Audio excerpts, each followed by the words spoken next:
This podcast is dedicated to helping high achievers on the verge of burnout reclaim a healthier work-life balance without sacrificing growth or success. Welcome to episode 29 of Give Yourself Some Leeway, with me, your host, Eugene Lee. Today I am joined by Kevin Palmieri from Next Level University, and today Kevin and I discuss filling your cup and giving yourself more time for self-care. And during this discussion, we realized that it's hard to give yourself time for self-care if you don't first give yourself time to become more self-aware. So if you enjoyed today's episode and the topics that we discuss, I'd love if you reached out at giveyourselfsomeleeway.com, on my social media at eugene.leeway on Instagram, or send me an email, eugene@leeway.ie. Thank you, and I really hope you enjoyed today's episode with Kevin Palmieri. So Kevin, it's great to have you here on the show today. And one thing that I always like to ask coaches is that there's this point in their journey, that turning point or breaking point, where they realize, that they've hit rock bottom. And from that, they go on their own personal self-recovery journey, and then somewhere they get that spark to go into coaching. So what was that like for you? Where was that turning point or breaking point, or what did rock bottom feel like that gave you that spark today to do what you do? It's the sad thing for me, Eugene, is I found rock bottom, and then I also found out that rock bottom has a basement based on some of the things that I experienced. So my initial rock bottom moment was when my girlfriend, who I was living with at the time, she said, "Hey, I want to move across the country and chase my dreams." We lived on the East Coast of the United States.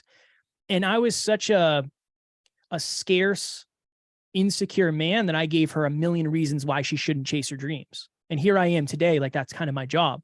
So she ended up leaving me and going and chasing her dreams. And that's exactly what she should have done. When she left me, I had this pivot in my life where I said, okay, who could possibly love this version of Kevin? I don't love this version of Kevin. How can anybody else? So that's when I started leaning into self-improvement. The problem is I assumed that bank account improvement would supersede anything I could do in terms of fixing myself. So I said, you know what? I need to make as much money as humanly possible. Everything else will fix itself. So that next year, I got a promotion at my job, and I ended up spending the next 10 months out of the year on the road. Didn't really mind because I was making a lot of money, and that's what I wanted to do. We get to the end of the year. I had my final pay stub in hand. I wanted to make $100,000. I made it. I made $100,000 at 26 with no college degree. But I had one of those interesting moments again where I realized that for most of my life, especially that year, I had lived unconsciously, just kind of going through the motions. I didn't know why I was doing what I was doing. I said the opposite of unconscious is hyperconscious. So I started a podcast called the Hyperconscious Podcast. That was where all this started for me. I fell in love with podcasting as I'm falling out of love with this job that has provided me so much. So I start calling out of work. I start leaving the job site early. I start showing up late. I am not a good employee anymore. Definitely not what I was in the beginning. But I'm falling in love with this podcasting thing I'm kind of doing on the weekends. And it just kept getting worse and worse from the aspect of just feeling trapped and feeling stuck at this job. Going and doing this podcast full time does not seem realistic. I'm not going to make any money. I don't know how to do any of that. So I just kept going to work, and I kept getting sadder and sadder, and my mental health was taking a turn. My physical health was struggling because I was staying up for days on end. And eventually the real rock bottom basement, I woke up in a hotel room in New Jersey, which was 6 hours from where I lived on the East Coast of the US. I was getting ready for work that day. My alarm clock goes off. I sit up, slide to the edge of the bed, just lacing up my work boots. And the best way to explain it, Eugene, is there's 10 televisions on in my head at the same time, and every single one is on a different station. One is saying you're stuck here forever. You do not leave a job like this. You got lucky to get this job in the first place. Don't screw this up. If you do leave, what will your friends think? You're quote unquote more successful than your friends. If you do leave, what's your family going to think? Your family's all very proud of you. And if you do leave this job, do you really think you're going to be a successful podcaster? That's our fallback plan. And in that moment, I felt that if I was to take my life, I would take my problems with me. Now, very blessed. I had an amazing friend who's now my business partner. I reached out to him. I explained what was going on. And he said, Kev, you need to change your environment. You've had the same environment for the long time now, and nothing has really changed. I think you should change that. So I ended up leaving my job and then going full time into podcasting and being very broke for the next 2 years until we figured out all that stuff. But I realized that a lot of people get to that point in their life where they achieve quote unquote success, but there's a drastic difference between their external state and their internal state. And that's one of the reasons I want to help people. I want to help people understand who they really are, who they think they should be, and how those two kind of intersect. And then, so was there that, let's say that was the realization point, like that was your rock bottom in the hotel room. And was your friend, I take it, was it Alan that brought you out of it? Yeah. Yep. And because I have listened to Next Level University, and it's great the way your relationship, even on the show. Yeah, I appreciate it. Two very different personalities at some point. So but it works really well together. It's a very synergetic relationship. Thank you. So your turning point, did having someone like Alan there, having that support, was that the guidance that you needed to start your recovery journey, or was it a self-awareness? Yeah, I think it was kind of a mix. The self-awareness allowed me to have an open heart to the advice that I got. So what I always say is I got something very unique the day I reached out to Alan. I got permission to make a different decision. Where if I reached out to somebody who had a more fixed mindset, they might have said, Kev, nobody really likes their job. You make a boatload of money, just sleep on it, get through the week, take the weekend off, and maybe it'll get better. I think I got permission is really what I think I got. And I also, and this is a very interesting, important part, Alan had a very successful income. He was a very successful corporate earner. He had left his job and he'd become an entrepreneur already. So there was something about the fact that this person already did what I want to do. I found some safety in that. And that was very, very helpful for me. But it just speaks to the importance of having a mentor. I'm very blessed where Alan is a pretty sought after coach and I get to work with him every day. And, he doesn't answer many calls, but he always answers mine, which I'm very grateful for. So that was instrumental for me. Yeah. That makes a lot of sense. And I suppose when it came to starting your recovery journey, what were the first steps that you took to kickstart your recovery? It was one of the first things, but it was also one of the most constant things. I got very honest about even the perceived, and I'm putting this in quotes, dumb stuff that scared me. Like holding eye contact with somebody scared me. Starting a small talk conversation with somebody when I was like checking out at the register scared me. All of that stuff scared me. It scared me beyond belief. I started there and said, okay, I am definitely experiencing a lot of insecurity and I'm definitely experiencing a lot of fear. What are the things that I have built up in my mind to be bigger fears than they actually should be? And then how do I start making some perceived progress towards that? That was very important for me because it's hard to explain. It almost opens a door that you didn't know you could open. And that was very important for me because it gave me two things. It gave me hope and it made me feel like I was making progress. So this is what I tell people. Next time you go to the grocery store, you go to the mall, whatever it is, wherever you're going, we all have that weird moment where you're walking down the aisle and you're looking at somebody and you make eye contact for a second. One of two things happens. One, the other person looks away, or two, you look away. I challenge people to try to hold eye contact in social interactions because I think for many of us, we don't understand how much that would actually build our confidence.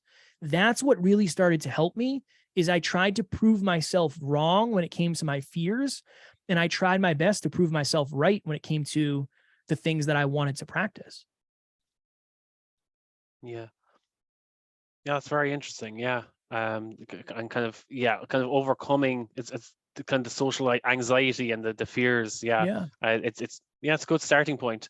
And I suppose stemming from that, it's kind of like an identity shift. Where you've been, let's say, high achieving, super successful, and you kind of it's almost kind of against your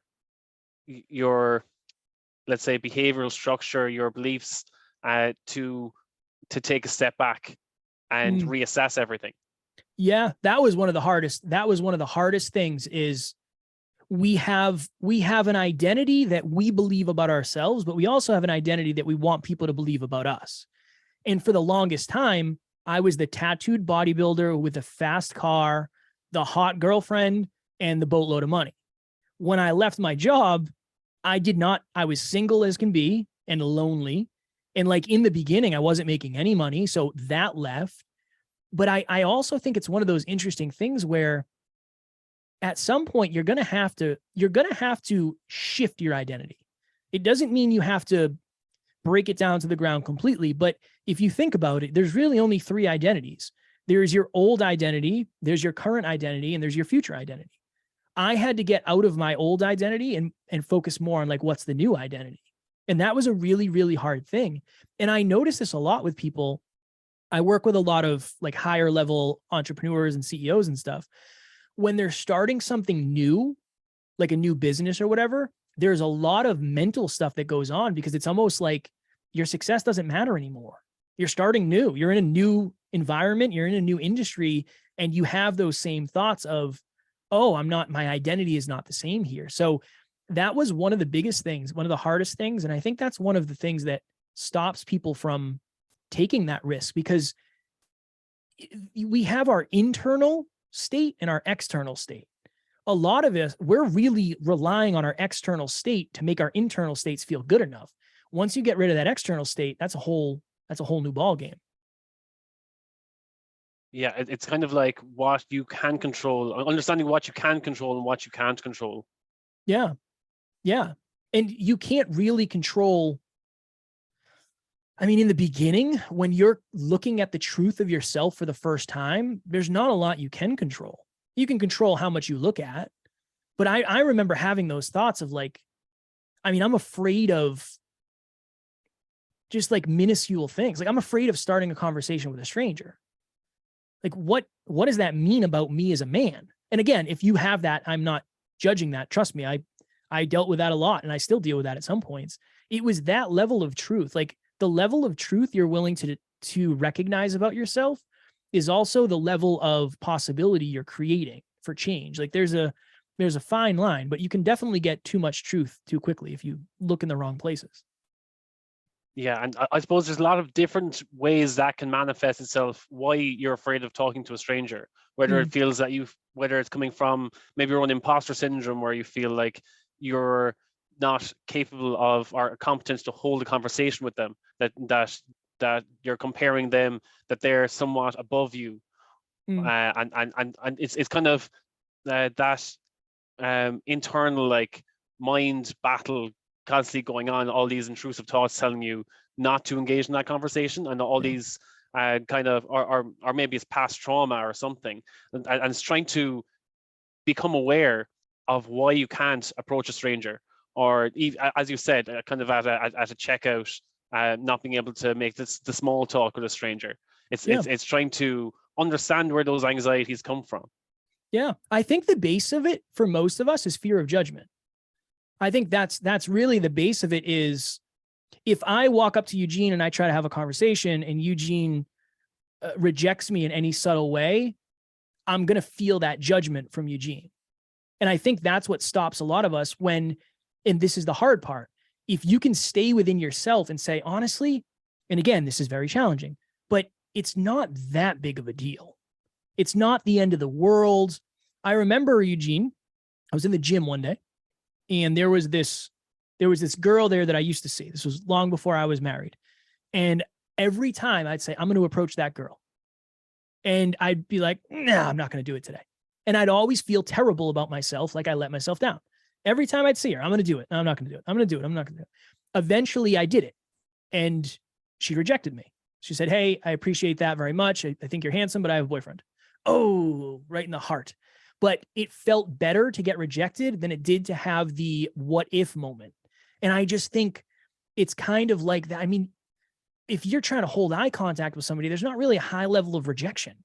If you're trying to have a conversation with somebody at the checkout line, they're most likely going to talk to you back. And if they don't, it doesn't necessarily mean you did anything wrong. Maybe they're just having a bad day. Maybe they don't enjoy their jobs that much. Maybe they picked up an extra shift. So there's a lot of internal thought that goes to the judgment piece.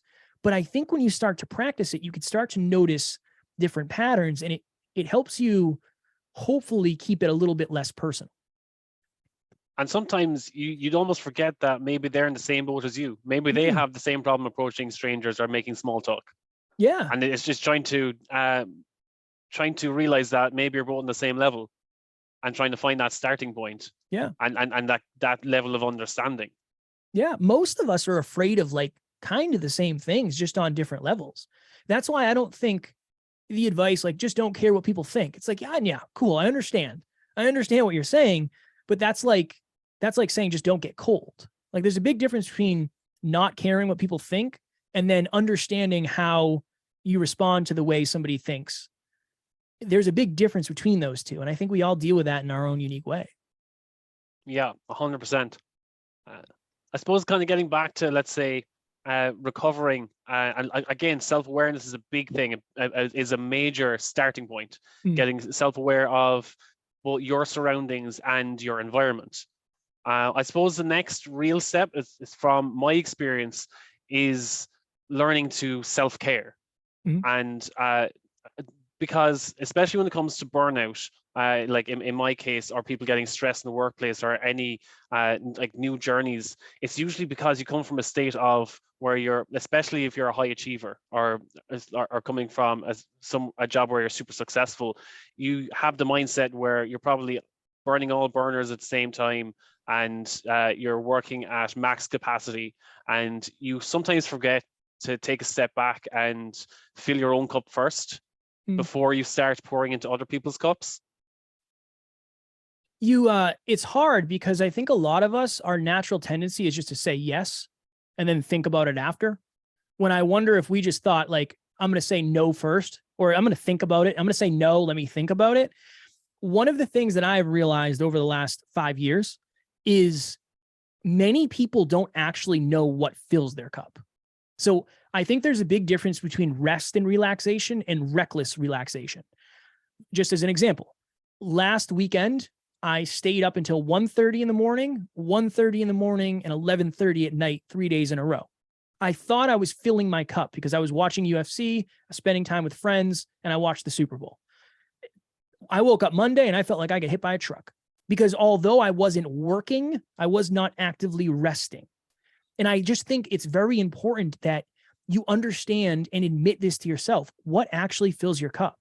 For some people, going for a walk in nature is cup filling. For other people, sitting on the couch for 4 hours is cup filling. It's very important to understand that. And here's the other thing too. I think that we have to be okay with potentially making less progress in one arena to make more progress in another arena, with the understanding that that's actually going to create more progress long-term. So all I mean by that is we break it up into life, love, health, and wealth. So really health, wealth, and love. If I could work 16 hours a day and not go to the gym and not spend any time in my relationship, okay, cool. But is that actually going to help me get to the life I want? No.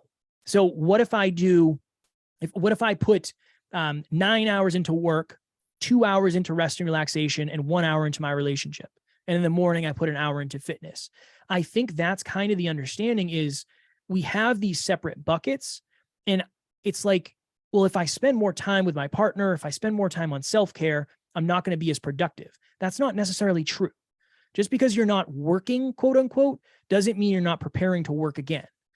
And I just think the conversation around self-care is now coming up, which is awesome.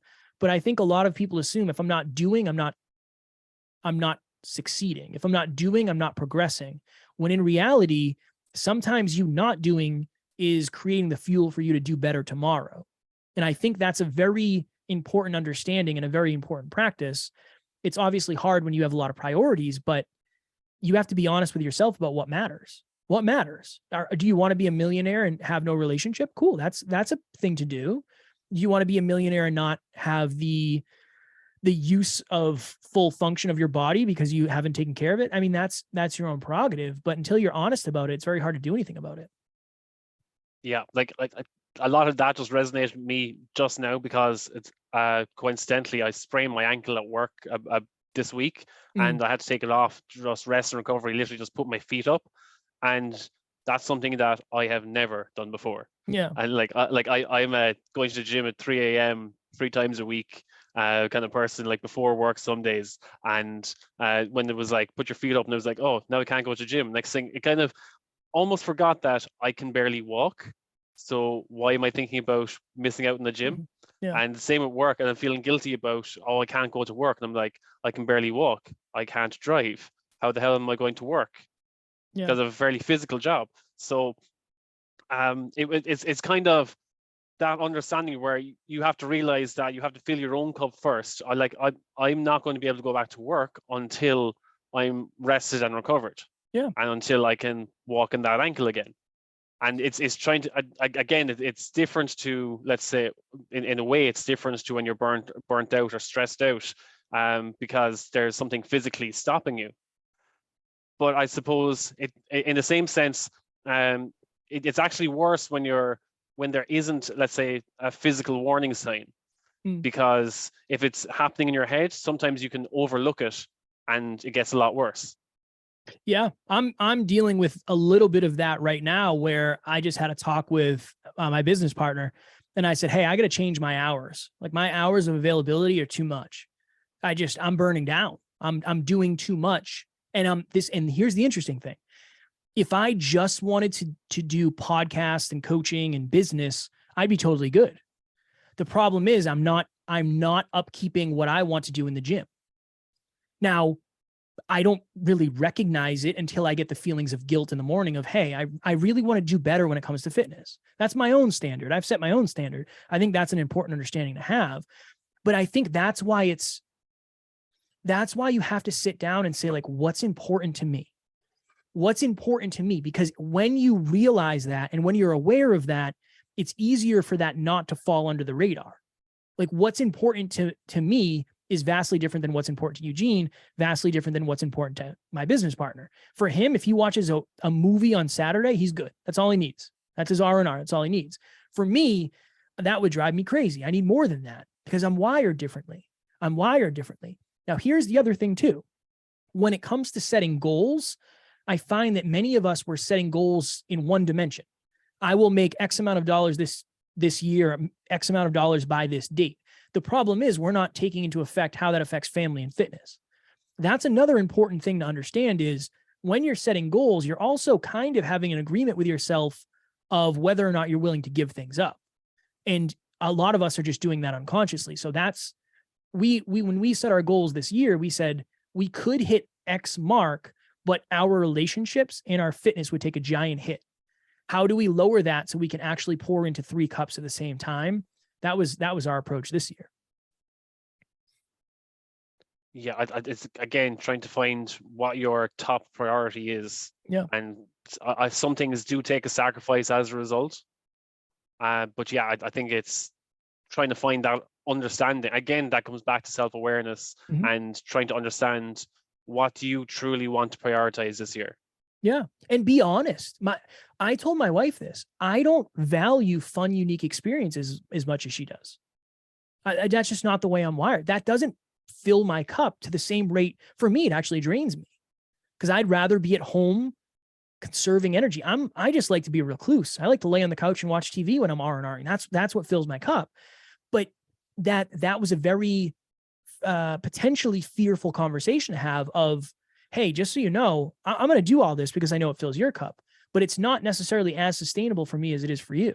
That's a very important understanding to have, because everybody is personal. So you have to be honest with yourself and those around you, so at least you have the same expectations and understanding. Yeah, no, that's a very good point. Again, you're filling your cup and then trying to fill 2 or 3 cups from that, rather than filling your cup and trying to fill 10 cups. Yeah. Yeah. So again, it's how you reserve your energy, and then also how you spend it. Yeah. Yeah. And you don't get it back. You don't get it back. And I think it's important too, to try to do some sort of reflection. Like, would I do that the same? Yes or no? Some people are okay with getting burnt out and then saying, okay, I'm burnt out. what do I do? I just dial down. I just need to dial back the workload for a week and I'll be good. Right. So it's either the amount of work, it's the depth of work, or it's the sustainability of the work. I mean, there's a bunch of different ways to get burnt out. It's lack of R&R, lack of family, lack of fitness, whatever it is. Yeah, and I'm going to use my ankle as an analogy here, but like having sprained my ankle, and I've taken 5 days off resting it, and it's starting to feel better already, and I'm like, oh, I can just go back to normal.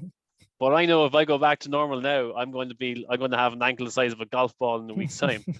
So it's the same when you're burnt out, or when your cup is empty, and next thing you spend a week, let's say, doing R&R and filling up your own cup, and now you realize, oh, I'm feeling fine again. I'm going to go back to my normal day to day that I always do, and you're going to find that your cup is again not empty, but the basement of empty in about a week or two's time.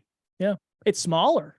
That's the thing, is like your cup shrinks and grows as you shrink and grow. That's better than a cup basement. Yeah, a shrinking cup is probably better. Well, we talked silicone cups that collapses. Yeah. Well, we talked about the basement, so I think it's appropriate. But yeah, I think that's an important understanding too. Is there's different seasons. The requirement for self-care might be, in a simple season, it might be simple.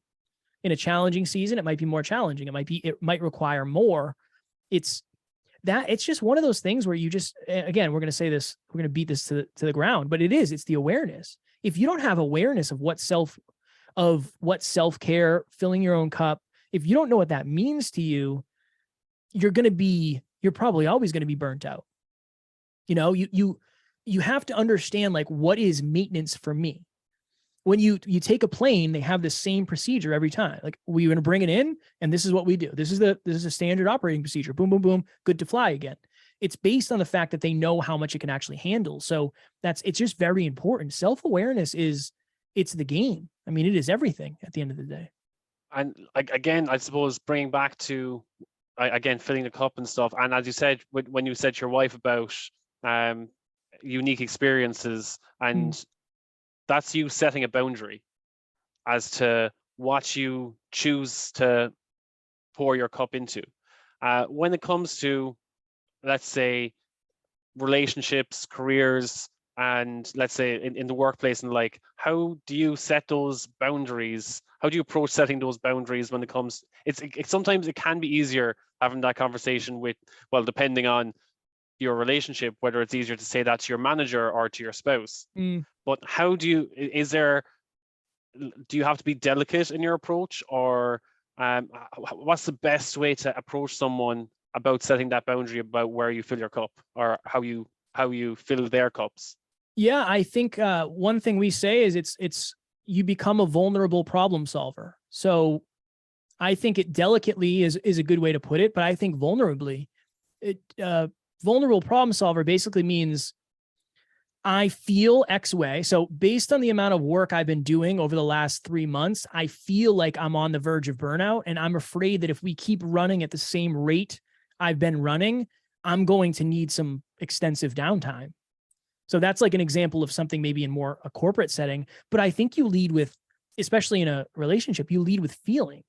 I feel like you and I, our cups are different. I feel like sometimes you think I'm getting more pleasure out of what we're doing than I actually am. I feel like you and I might not be on the same page and we don't realize it. I think you have to start from that place, because it's not right or wrong. It's not that you're right and the person's wrong, or they're wrong or they're right and you're wrong. That's not what it is. It's usually just a misaligned understanding. So I feel like blank, or one of my fears is if we keep doing this the way we've done it, we're going to drift apart, or every time we go out, I'm going to resent what we're doing. It's that level of just being vulnerable. I know that's hard, especially in like a professional setting, but hopefully you have somebody, that understands that, and somebody who's a good communicator, because at the end of the day, what else can you do? You have to be vulnerable and tell the truth. I guess it comes back to, again, being vulnerable with yourself as well. Yeah. In that. And I think that's something that a lot of people do struggle with. I think especially men have a problem with being vulnerable with themselves and kind of reaching out and having that conversation. it's definitely something that men seem to struggle with more, because they feel that they have to be the stronghold, they have to be seen as competent, invulnerable, resilient at all times. Yeah. And by not being vulnerable with themselves or with their partners, or with any relationships in their life, they're actually setting themselves up for failure, or setting themselves up for burnout. You're putting on a mask that's just not sustainable to keep on. You can't. There's moments of strength, of course, where you shoulder the weight and you say, I can get through anything. That's fine and that's great. But I think one of the problems, Eugene, is a lot of us do not have people in our lives that we feel we can be vulnerable with. And that's a really hard thing where, if, for me, I'll just use myself as an example. I had a lot of male friends, but none of them were like toxic masculine. Nobody would ever, if I like cried in front of them, they'd never say like, hey man, you're soft. That would never happen. So I felt safe being vulnerable with those people. So I would send a challenge to anybody. If you're struggling with vulnerability, do you have somebody in your circle that you actually feel comfortable being vulnerable with? Just based on their unique attributes and their unique personality traits. Because if not, that makes things even more challenging. I believe the level of your relationships is connected to the level of vulnerability in them, because that's just psychological safety. But if you can't be vulnerable with yourself, it's very hard for you to understand the reality of who you are. And if you can't be vulnerable with those around you, nobody's going to really know you at the level, like who you actually are. That's the weird thing, is we put these masks on, but if we have these masks, nobody ever really knows who we really are. Who is Eugene at the end of the day? Not with masks on, not behind ego, not behind trying to look strong. Who is Eugene really as a friend? That's a genuine challenge for most of us. Yeah, and I guess another element of that is that it's kind of in our culture, whether it be Western culture, whether it's worldwide, I'm not sure.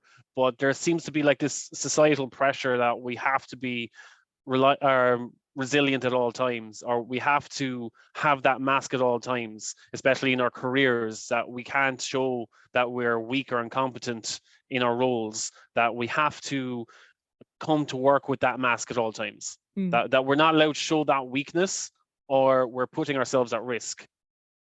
Yeah, I think it's top down with that. I think if you have a vulnerable leader, it's far easier to be vulnerable. Like, I can't tell you how many times Alan and or I have cried on team calls before. It happens all the time. It's pick one. Most likely it probably happened. But I think that's also allowed the rest of our team to feel comfortable, safe, and vulnerable when it comes to feeling their feelings. I think it's a leadership thing. If you are the type of leader who says, oh, you know what, nobody's allowed to feel things here, then most likely you're not feeling things either, and you're not leading by example when it comes to that. So I do think, gratefully, that's starting to shift a little bit, because we understand, look, that's not sustainable, and holding something in for your entire life does not denote strength necessarily, right? By definition, being vulnerable is hard. So by definition, doing it actually requires strength. And I think people are starting to understand that, and it's being rewarded more than villainized, which I think is usually the first step in any change.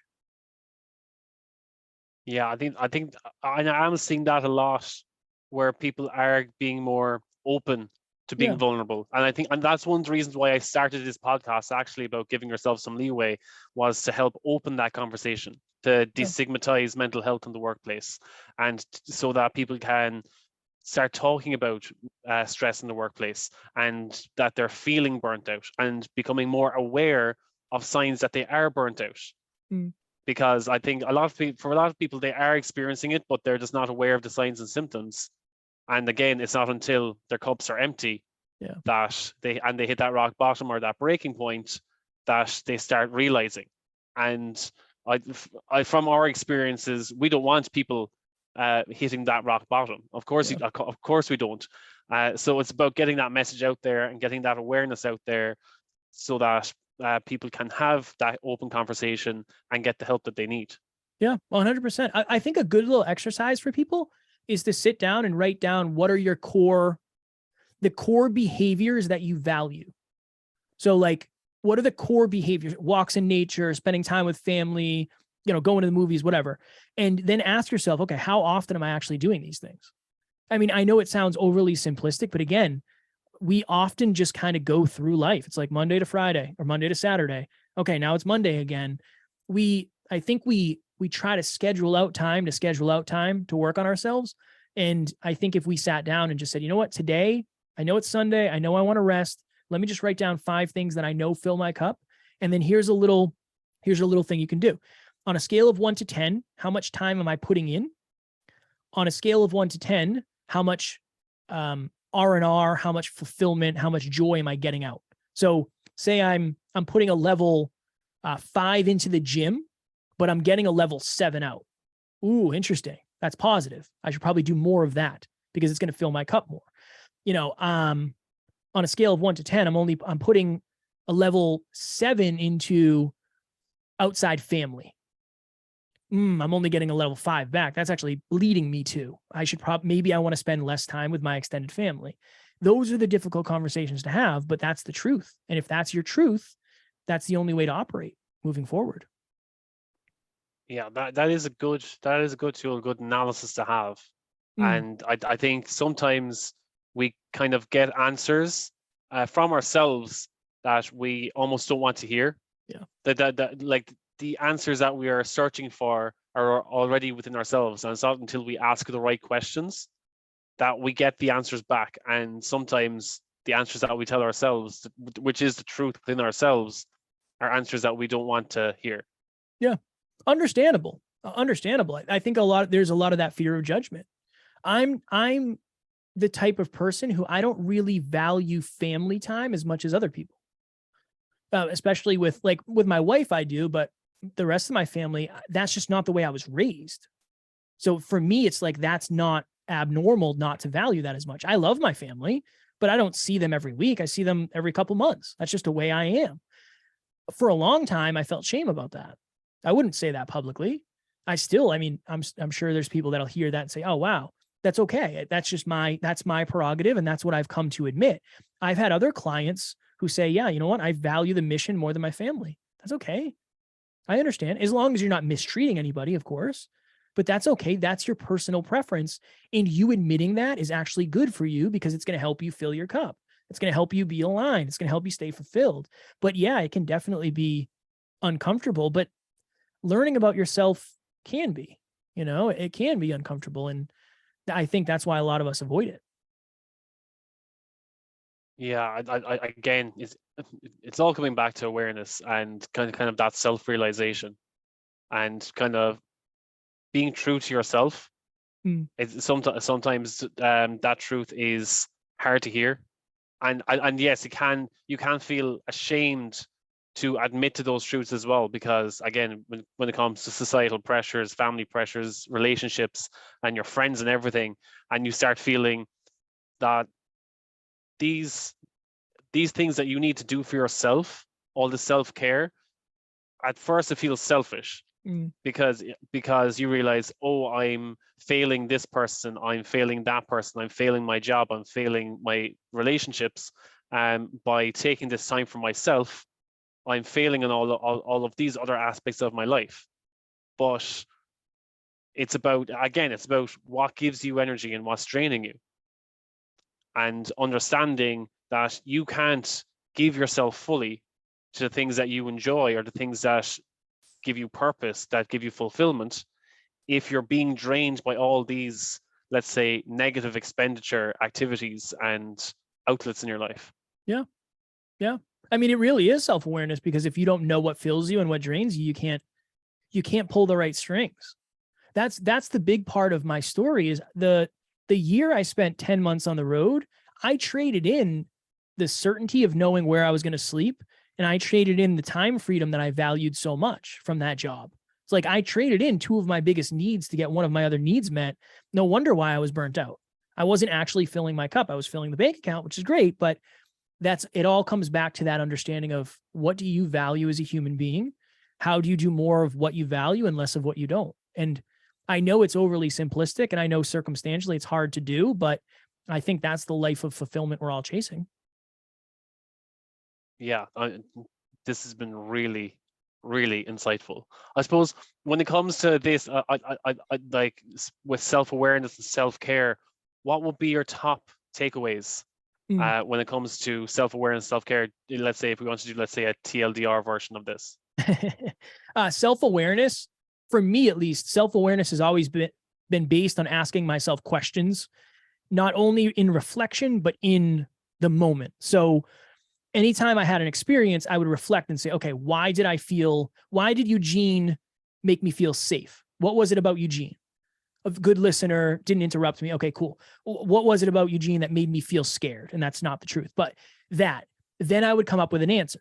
Next time I go into an understanding, I can think about that. Or sorry, next time I go into an experience, I can think about the experience from that new understanding. Okay, if I feel safe because Eugene is a good listener, I can deliver more value.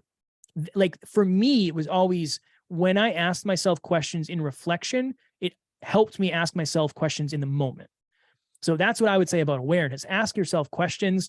Why do I feel insecure? Why do I feel confident? Why do I feel fulfilled? Why do I feel drained? Asking the questions doesn't give the answer, but it creates the opportunity for that. And then I think self-care, if you had to be very honest about what you would do with 5 hours on a Sunday, if you could do anything, start there. And then I would say, sit down, draw, where are the 10 places most of your time is going? How much time are you putting in? How much fulfillment are you getting out? If it's bleeding you, so it's a minus, explore that. If it's feeding you and it's a plus, explore that. I think those are probably the best couple places to start. TLDR. Brilliant. I love that at the end. What's feeding you and what's bleeding you. Yeah. That's definitely a great concept. Yeah. Thank you. I appreciate it. Awesome. That was great, Kevin. I suppose for any listeners who wants to hear more from you and more about Next Level University, where's the best place for them to find you? I always just say search Next Level University on whatever platform you listen to podcasts on. We're on YouTube as well, but you'll say, hey, either I like these people or I don't like these people. And that's just the best way for you to meet us anyway. So yeah, just search wherever you listen to your shows or watch them. That's great. Thanks, Kevin. Of course. Thank you, buddy. Well, I hope you enjoyed today's episode of Give Yourself Some Leeway. And if you did, please rate and review wherever you're listening to this. It makes the podcast more easily found. And if you got value from today's episode, please share with family, friend, or a loved one, because they may benefit from it just as much as you did. If you have any questions or any feedback on the topic, or maybe ideas for future episodes, you can reach out to me at giveyourselfsomeleeway.com or send me an email, eugene@leeway.ie. I read everything myself and usually respond within a day or so. So yeah, I look forward to hearing from you, and I hope you have a great day, and we'll talk soon.